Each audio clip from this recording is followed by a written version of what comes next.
இலங்கையில் இருக்கிற போதைப்பொருள் கடத்தல்காரர்களுக்கும் அரசியல்வாதிகளுக்கும் இடையில் இருக்கிற தொடர்புகள் சம்பந்தமாக கடந்த காலங்களில் அதிகம் பேசப்பட்டிருந்தது. குறிப்பாக பிரதேச மட்ட அரசியல்வாதிகள் மேலே தான் அதிகம் குற்றம் சாட்டப்பட்டிருந்தது. பெரிய பாராளுமன்ற உறுப்பினர்கள் இல்லாட்டி அமைச்சர்கள் பதவி வகித்த நபர்கள் சம்பந்தமாக மறைமுகமான சில கருத்துக்கள் கடந்த காலங்களில் பேசப்பட்டது.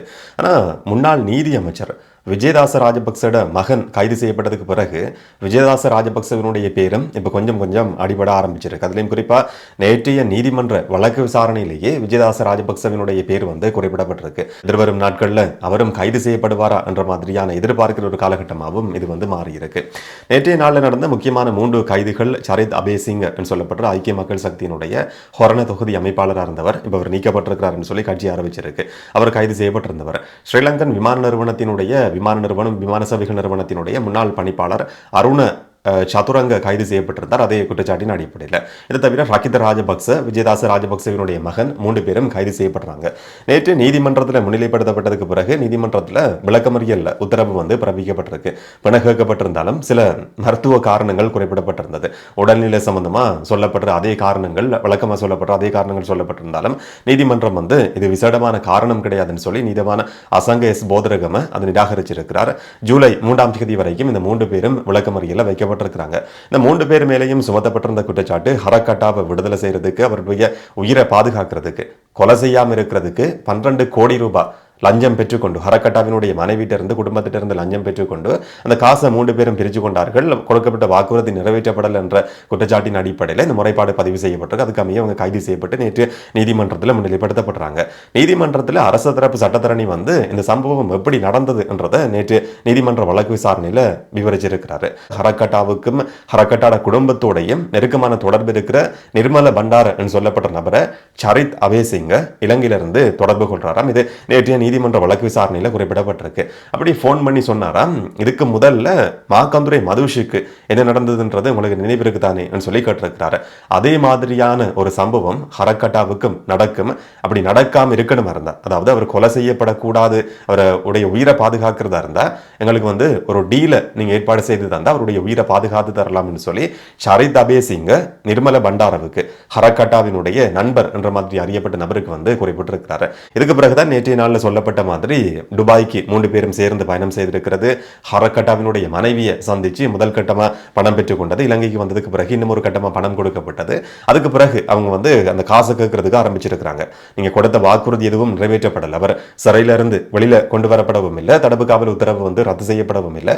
இதனால 12 கோடி ரூபாய் காசையும் எங்களுக்கு திரும்ப தாங்கன்னு சொல்லி ஹரக்கட்டாட வைஃப் மதுஷிகா மது கேட்கறதுக்கு ஆரம்பிச்சிருக்கிறாங்க. அப்படி கேட்கப்பட்ட சந்தர்ப்பத்தில் அதுல 2 கோடி ரூபாய் பணம் மிதிகம லசாவுக்கு கொடுக்கப்பட்டிருக்கான். மிதிகம லசாட பேர் உங்களுக்கு பெரும்பாலும் பரிச்சயமானது, ஞாபகம் இருக்கும்னு சொல்லி நான் நினைக்கிறேன்.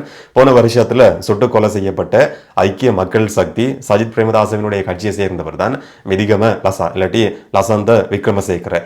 வெலிகம பிரதேச சபையினுடைய தலைவராக இருந்தவர். ஒரு அரசியல்வாதி தன்னுடைய ஆபீஸ்ல இருக்கிற நேரத்தில் சுட்டு கொலை செய்யப்பட்டார் என்ற மாதிரி பரபரப்பை ஏற்படுத்தின ஒரு சம்பவமா பேசப்பட்டிருந்தது.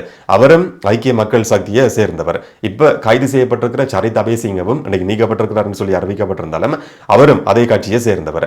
அந்த குடும்பம் ஹரக்கட்டாவினுடைய குடும்பம் கொடுத்த காசை திரும்ப கேட்டதுக்கு பிறகு இந்த தரப்பு இந்த 3 பேரோட சம்பந்தப்பட்டிருக்கிற நபர்கள் கொண்டு போய் மிதிகம லசாவுக்கு தான் அதுல 2 கோடி ரூபாவை கொடுத்திருக்கிறாங்க. மிதிகம லசாவும் உயிரோட இல்லை. அப்படியா இருந்தா ஹரக்கட்டாவோட குடும்பத்தோட மிதிகம லசாவுக்கு இருக்கிற தொடர்பு என்னன்ற ஒரு கேள்வியும் இருக்கு.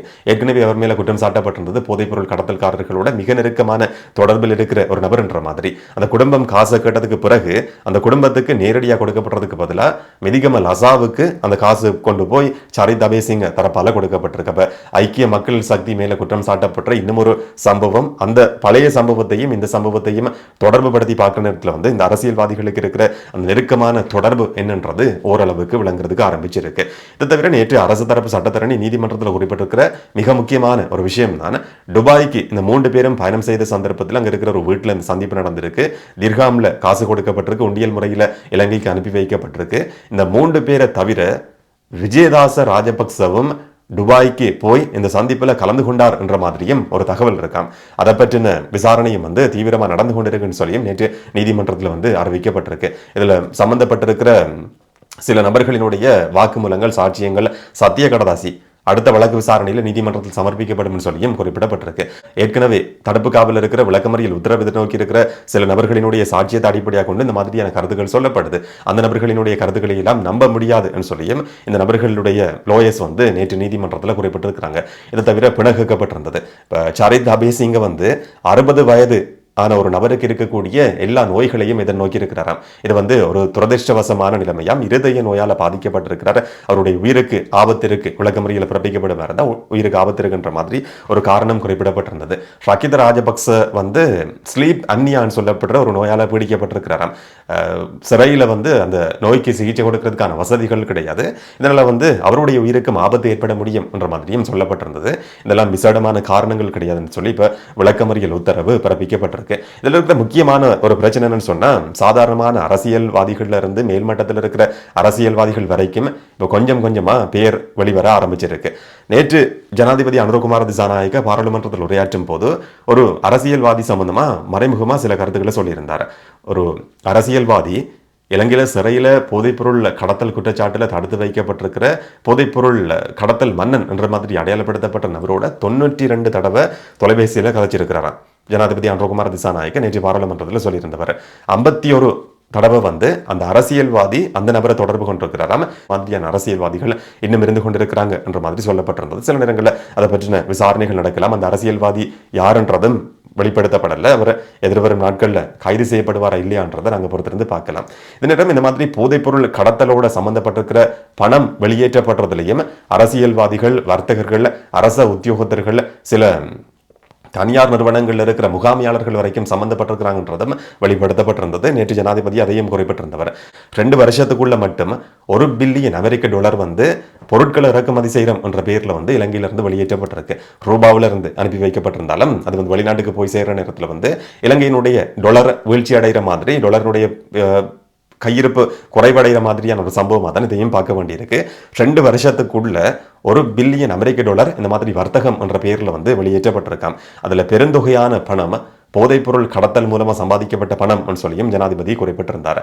இதே குற்றச்சாட்டின் அடிப்படையில் ஒரு வர்த்தகர் வந்து கைது செய்யப்பட்டிருந்தவர். ஜெஃப்ரி முகமது சொல்லப்படுற வர்த்தகர் வந்து கைது செய்யப்பட்டிருந்தார்.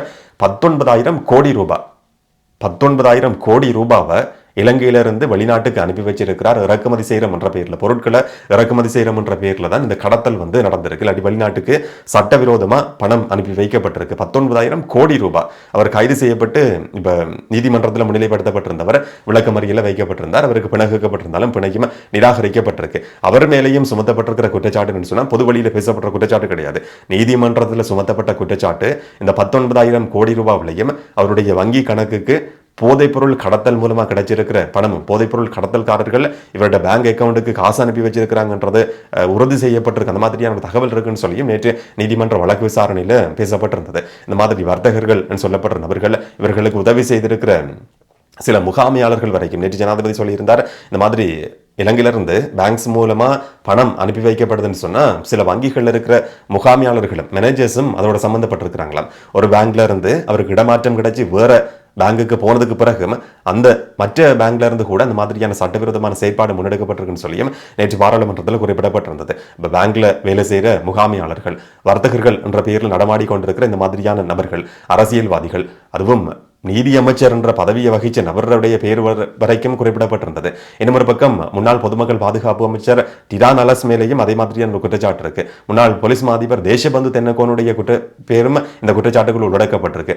அந்த பட்டியல் போட்டு பார்க்குற நேரத்தில் உயர்மட்டத்திலிருந்து கீழ்மட்டத்திலிருந்து எல்லாரும் இதோட எப்படி சம்பந்தப்பட்டிருக்கிறாங்க. ஒரு மிகப்பெரிய நெட்வொர்க் இதுக்கு பின்னால எப்படி உருவாகி இருக்கு. ஒருவரோட ஒருவர் சம்பந்தப்படாத ஒரு நெட்வொர்க் வந்து எப்படி கனகாலமா இயங்கி வந்ததுன்றதை உறுதிப்படுத்துற சில சம்பவங்கள் வந்து கொஞ்சம் கொஞ்சமா இப்ப வெளிச்சத்துக்கு வர ஆரம்பிச்சிருக்கு. என்ன நடக்கும்ன்றதை நாங்கள் பொறுத்திருந்து பார்க்கலாம். இந்த நேரம் கோட்டாபய ராஜபக்சவுக்கு எதிராக இன்னைக்கு சிஐடியில் வந்து ஒரு சில பிக்குகளினுடைய அமைப்பு போய் முறைப்பாடு செய்திருக்கு. ஒரு மிகப்பெரிய பௌத்தர் என்ற மாதிரி கோட்டாபய ராஜபக்ச தன்னை காட்டிக் கொள்றாராம். ஆனா ஒரு விகாரையில கிட்டத்தட்ட 15,000 கோடி ரூபாய் பெறுமதியான மாணிக்கம் மாயமாகி இருக்கு, திருடப்பட்டிருக்கு. அந்த சம்பவத்தில் கோட்டாபய ராஜபக்சவுக்கு தொடர்பு இருக்கலாம் என்ற மாதிரி அதை பற்றி விசாரிக்கிறதுக்காக சிஐடி ஒரு தனி குழுவை அமைக்கணும்ன்றதான் அவங்க முன் வச்சிருக்கிற ஒரு கோரிக்கை. அந்த முறைப்பாட்டில் வந்து அது குறிப்பிடப்பட்டிருக்கு. ருவன்வெளி மகாசாயில வந்து அந்த கோபுரத்தில் இருக்கிற தூபியில் இருக்கிற ஒரு பகுதி சூடாமாணிக்கம் என்ற பகுதி வந்து மாற்றப்பட்டிருந்தது. கோட்டாபய ராஜபக்சவினுடைய ஆட்சி காலகட்டத்தில் தான் இது நடந்தது. அந்த சூடாமாணிக்கம் மாற்றப்பட்ட நேரத்தில் அந்த ஏற்கனவே இருந்த பகுதி எடுக்கப்பட்டு அதுக்கு பதிலாக இன்னும் ஒரு பகுதி பொருத்தப்பட்ட நேரத்தில் அந்த பழைய பகுதியில் வந்து மாணிக்கம் இருந்ததாம். விலை மதிப்பெற்ற மாணிக்கம் கிட்டத்தட்ட 15,000 கோடி ரூபாய் பெறுமதியானதுன்னு சொல்லி இந்த பிக்குகள் வந்து குறிப்பிட்றாங்க. அந்த மாணிக்கம் அகற்றப்பட்டு கிளாஸ் மாதிரியான வேற ஏதோ ஒரு பொருளை கொண்டு போய் போலியா அதில் பொருத்தி இருக்கிறாங்க. ஆனால் பொது வழியில் வந்து காட்டப்பட்டிருந்தது சூடாமாணிக்கம் மாற்றப்பட்டிருக்கின்ற மாதிரி. ஆனால் உண்மையில் நடந்திருக்கிறது ஏற்கனவே இருந்த பல வருஷங்கள் பழமையான விலை மதிப்பெற்ற மாணிக்கம் திருடப்பட்டிருக்கிற சம்பவம். இதுக்கு பின்னால கோட்டாபய ராஜபக்ச இருக்கிறார். பல்லைகம ஹேமரத்ன தேரர் அந்த காலகட்டத்தில் அங்க பதவியில் இருந்த சந்தர்ப்பத்தில் தான் இந்த சம்பவம் பதிவாகி இருக்கு. இந்த ரெண்டு பேரும் இதை பற்றி விசாரிக்கப்படணும் சொல்லியும் ஒரு சில பிக்குகள் வந்து இன்றைக்கு கோட்டாபய ராஜபக்சவுக்கு எதிரான இன்னும் ஒரு குற்றச்சாட்டையும் சுமத்தி இருக்கிறாங்க. இந்த மாதிரியான நிறைய சம்பவங்கள் சம்பந்தமா இதுக்கு முதல்லையும் முறைப்பாடு பதிவு செய்யப்பட்டிருந்தது, பெருசா கண்டுகொள்ளப்படலை. இந்த சம்பவம் சம்பந்தமாகவும் இதுக்கு முதல்ல முறைப்பாடுகள் பதிவு செய்யப்பட்டிருக்கு. ஆனா அதை பற்றி பெரிய அளவில் பேசப்படலை. இப்ப திரும்பவும் அந்த சூடாமாணிக்கம் திருடப்பட்டிருக்கிற சம்பவம் சம்பந்தமான விஷயம் வந்து ஒரு முறைப்பாடாக பதிவு செய்யப்பட்டிருக்கு. கோட்டாபய ராஜபக்ச இதை பற்றியும் விசாரணைகள் நடத்தப்படுமா இல்லையா என்றதை நாங்கள் பொறுத்திருந்து பார்க்கலாம். என்ன நடக்க போகுதுன்றதை, எப்படியான ஒரு நாட்டில் நாங்கள் இருந்திருக்கிறோம்னு சொல்லி கொஞ்சம் யோசிச்சு பாருங்க. இதெல்லாம் ஆதாரபூர்வமாக நிரூபிக்கப்படுமா இல்லையான்றதை நாங்கள் பொறுத்திருந்து பார்க்கலாம். இதை பற்றி நீங்கள் என்ன நினைக்கிறீங்கன்றதை கமெண்ட்டில் சொல்லுங்கள். நாளைக்கு நாங்கள் இன்னும் ஒரு வீடியோவில் சந்திக்கலாம். வணக்கம்.